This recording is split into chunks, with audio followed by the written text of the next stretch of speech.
And tonight, parts of the Carolinas are still cleaning up after Debbie. Take a look at this video out of Greensboro tonight.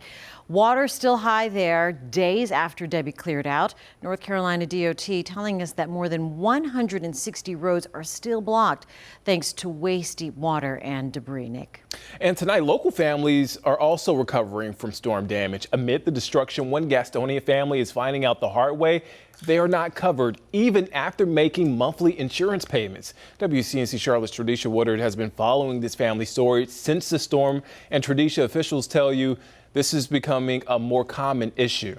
That's right, Nick. We first told you about Elizabeth Combs Thursday night after a storm severely damaged their home, but there's more to their story. The family believing they were paying renter's insurance once a month. Hurdles. Boom, glass shattering everywhere. It's something Elizabeth Combs and her daughter know a lot about. After a storm changed everything. It's been like a full-time job being homeless and being displaced. This tree leaves behind holes in this home and in the hearts of this family. These two making it out safely.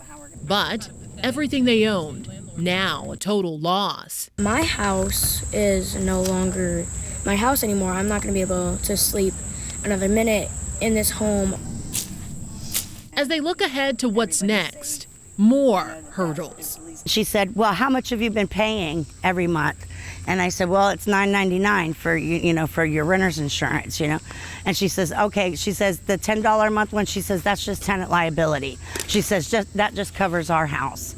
It doesn't cover any of your stuff. Combs says it was brought up to her like rental insurance, with some confusing language like personal property insurance also playing a factor.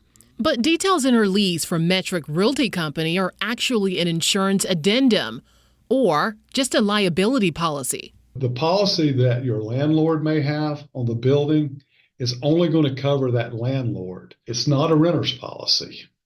And so this is something I think is important for people who do not own their home and they are renting from someone else. Barry Smith is with the North Carolina Department of Insurance, and he says landlord required renter's liability insurance only protects the leaser from property damages caused by tenants. I think insurance can be confusing because there are so many variables in insurance. If it's not renter's insurance and it's actually tenant liability, you need to be calling it that at the time that I'm signing my lease. It's an issue that now has Combs and her daughter out on the streets, taking bits and pieces of what's left. I'm thinking like we might actually have to sleep on the road. A huge lesson they're hoping to overcome together. Now, Combs says they were able to get their car finally free from all of the debris, but the window in the hood is too damaged to drive. So for anyone who would like to donate to this family, you can log on to our website at WCNC.com. We'll be sure to have a link posted for you.